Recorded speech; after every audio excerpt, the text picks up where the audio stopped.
Hi guys, magandang umaga sa inyo lahat. So nandito tayo ngayon sa Gmall ng Tagum City. So ayan guys, pasensya na kung ganyan talaga ako mag-video kasi wala talaga akong balak mag-video. So ginawa ko lang tong content ngayong araw.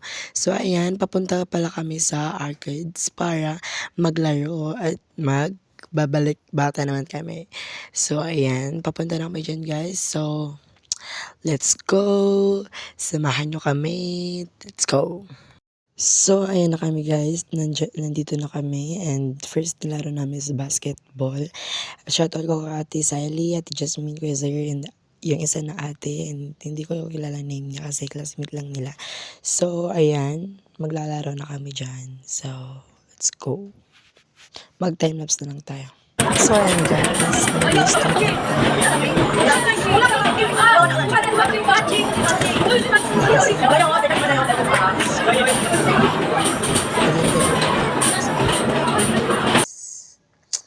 So, oh, nalaglag yung cellphone. So, ayan, inayos na ni Ate Sally. Ayan, sige, go. Oh my God.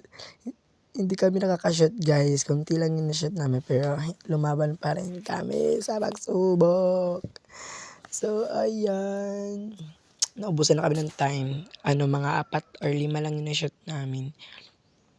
So, ayan, guys. Oh my God.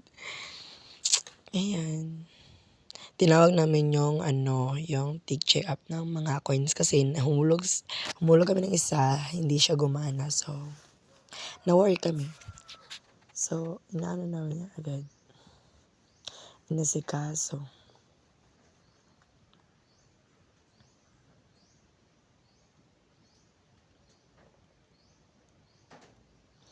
So, ayan guys, lumipat ako kasi may gwapo dyan sa kilid, guys. May gwapo. Ayan! Nasa gilid. May gwapo dyan. Tapos, nilandi pa ng katabi ko. Nakishoot pa yung katabi ko si Ate Siley. Oh my God. Oh, ala, sige, shoot na lang kami dyan, guys. Pero kinikilig na ako dyan sa tabi. Oh my God. Pero it's okay. At si Kuya Zaire, hindi nakakashoot si Kuya Zaire kasi 4 lang yung bola. So, pero yung kanina nakashoot siya kanina. Napaparaya talaga yun siya. So, ayan, dumating yung lalaki kanina kasi hindi nga na-open yung aming inulog na piso. So, ayan. And guys, dyan na time, nagpicture na kami. So, dyan, guys, nawala na yung lalaki. Tinignan namin na worry kasi kami. It's okay. Marami pa naman lalaki. Char. Ang gwapo niya lang talaga para sa akin. So, ayan. Naghihintay na naman kami ng time. So, ayan guys. Oh, go. Yan guys, dyan na time. Hard, na siya. Parang yung ring ng basketball, siya, gumagalaw. So, parang nahihirapan talaga kami dyan. So, ayan. Pero, nakakatuwa talaga guys. So, next game na naman tayo. So, mag-start na tayo guys. So, dyan guys, sinulugan na ni Ate Jazz ng coins yung machine. So, kami, nag-iintay lang kami sa loob. Para kaming bata dyan guys. Oh my God. Oh my God guys. Pero, nakakatuwa talaga dito guys. Ang daming bola. And, tsaka, nakakatuwa talaga. I think umabot to ng 117 yung na-shoot namin ng bola. And, maraming ticket na kuha namin guys. So, ayan guys. Hindi na namin na-videoan yung pagpa-change namin ticket kasi ang nakuha namin dalawa na pagkain na tag 10 pesos lang naman sa tindahan. So, nakuha namin na ticket ang dami nun, 300. So, wala talaga. So, ayun guys, yung mga bola na nabubutas na guys kasi dinadala namin pag-shoot sa ball. Kasi malapit na yung time guys. So, ayan. Marami na kami na-shoot ngayon guys. 104 na guys. Malapit na yung guys. Yung time. So, ayan. Nakakapagod. At napaka talaga ng friend ko guys. Kinuha pa niya bola sa taas. Oh my God. So, hanggang diyan na lang guys. So, ayan na guys. Hanggang na lang to for today's video.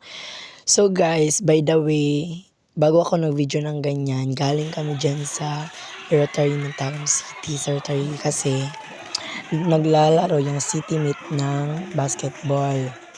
Ang naglalaro guys ay CTI at saka RMC. Tapos, ang ano talaga, ang higpit talaga ng laban ng RMC at saka CTI guys. So, sa kasamaang palad, ang natalo ay RMC. Guys, umiyak talaga sila guys. So, ipapakita ko sa iyo. Tapos, ang nanalo ay CTI. So, ayan. So, ang CTI guys, ang magpapatuloy para sa championship.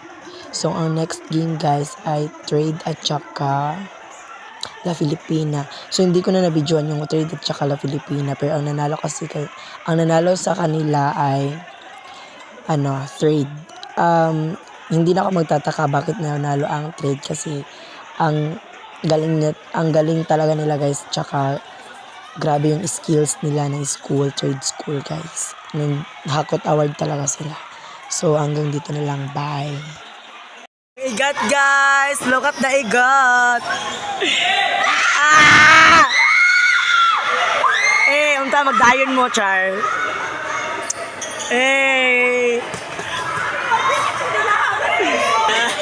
What's the feeling, Sai? Oh my God. Ang smile lagi mabot sa dalunggan.